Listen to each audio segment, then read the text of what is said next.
طيب يا طالبات، بقول درجاتكم. راح أبدأ بالطالبات اللي درجاتهم كاملة، بعدين راح أقول الطالبات اللي مستواهم نازل. جوليا بنت المديرة 20/20. أكيد طبعا راح أجيب فول مارك، لأني بنت مرة ذكية وشطورة ومجتهدة وبنت المديرة الدلوعة.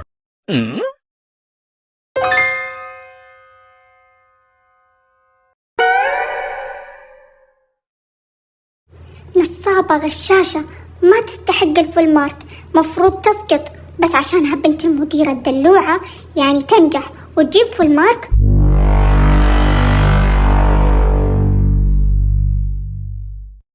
تفاحة 20/20.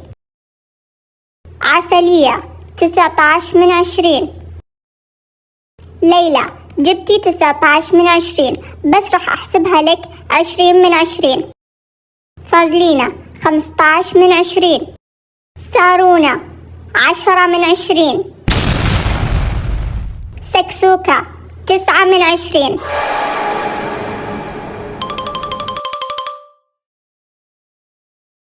واللي مستواهم نازل زي فازلينا وسكسوكة وسارونا راح أسوي لكم اختبار تحسين، إن شاء الله تقدرون تعدلون هذه الدرجة اللي تسود الوجه. الحمد لله أنا مستواي دايم عالي، ما أحتاج اختبار تحسين زي بعض الناس.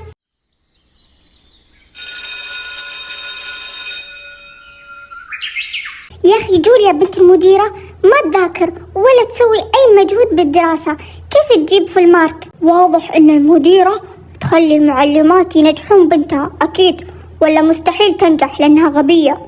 والله ظلم، هي مفروض أصلا درجتها أقل من درجتنا، وش معنى هي ما تتعب وتجيب في المارك وحنا نتعب ونذاكر ونجيب درجة خايسة؟ اي والله مرة ظلم، ما أقول غير الله يعيننا. بس ليتني أنا بنت المديرة، والله أنجح نفسي زي ما هي تسوي، إيش معنى هي تنجح وحنا لا؟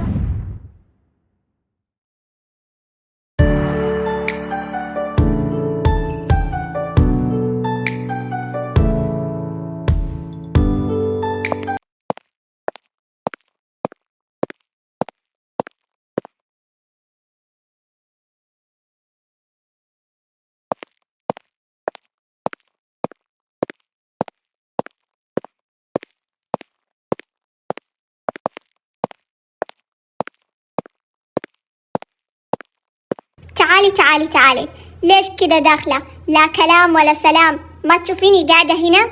هلا أمي، إيش بغيتي؟ ليه كده زعلانة؟ وش اللي مزعلك؟ أيوة أنا زعلانة لأن جبت درجة خايسة بالاختبار وراح أعيد الاختبار، وبنت المديرة الدلوعة ما يعيدون لها الاختبار، وبالعكس يحطون لها فول مارك وأنا لا، إيش معنى؟ طيب خلاص، أنتي وش دخلك في بنت المديرة الدلوعة؟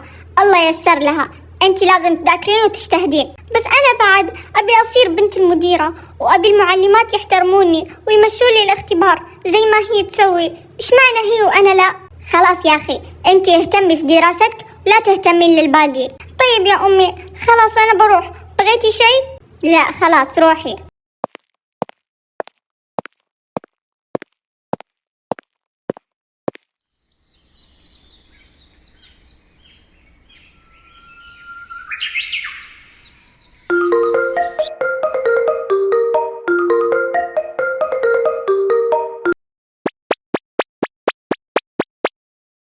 والله العظيم هذه مو حالة، طول الإجازة ما طلعت برا البيت خير شر، وصديقاتي يسافرون وينبسطون، واللي تصور في باريس واللي تصور في لندن، وأنا حتى البقالة ما رحت لها.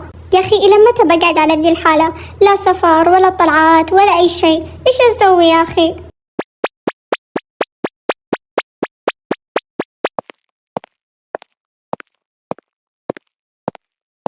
ما شاء الله ما شاء الله، قاعدة ومرتاحة وحاطة رجل على رجل، ليه مو قاعدة تشتغلين؟ يا أمي ترى الوضع مرة مو طبيعي، يا أخي حتى الراحة ما تبغوني أرتاح؟ يا أخي خلاص أنا ما قلت لكم سفروني وطلعوني، على الأقل أبي أرتاح في البيت. لا يا حبيبتي ما عندنا راحة، يلا قومي روحي نظفي المطبخ.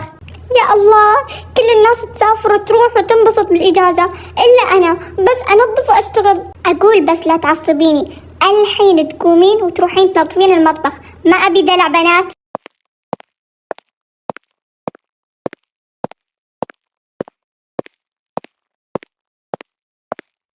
أوف يا أخي، وش دي الإجازة الخايسة؟ توني أقول إني بس أبي أسافر وأنبسط، الحين صرت أبي بس أرتاح في البيت. أوف يا أخي، إلى متى راح أقعد على كذا؟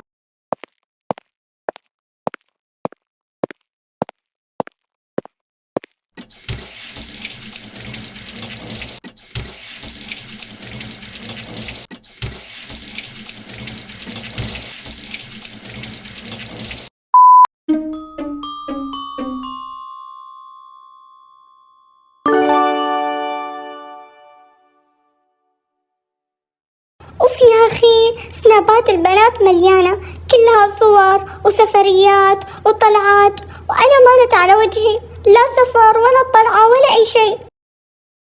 أجل خليني أرد على الستوري حقها، أكتب لها كلام خايس عشان تتنكد طول السفرة.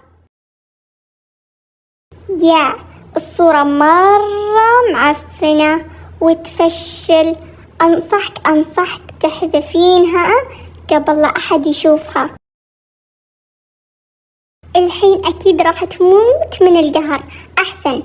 أوف يا حسودة يا غيورة، واضح إنك حاسدتني لأني مسافرة ورايحة باريس، وإنتي واضح من فضاوتك إنك قاعدة بالبيت وما سافرتي بالإجازة. أيوة موتي قهر، بس تكفين قولي ما شاء الله عشان ما تحسديني وتخرب سفريتي. أوف يا حسودة يا غيورة، واضح إنك حاسدتني لأني مسافرة، قولي ما شاء الله عشان ما تحسديني. لا يا حبيبتي، أنا دايم أسافر، ما خليت مكان إلا ورحت له، حتى الحين أنا في موسكو، مو زيك في باريس. مين صار يروح باريس أصلا؟ مرة قديمة ترى. إي واضح إنك سافرتي موسكو، أكبر دليل إنك ما نزلتي ولا حاجة بالستوري، مبين إنه ما عندك حياة. ليش عملي كذا؟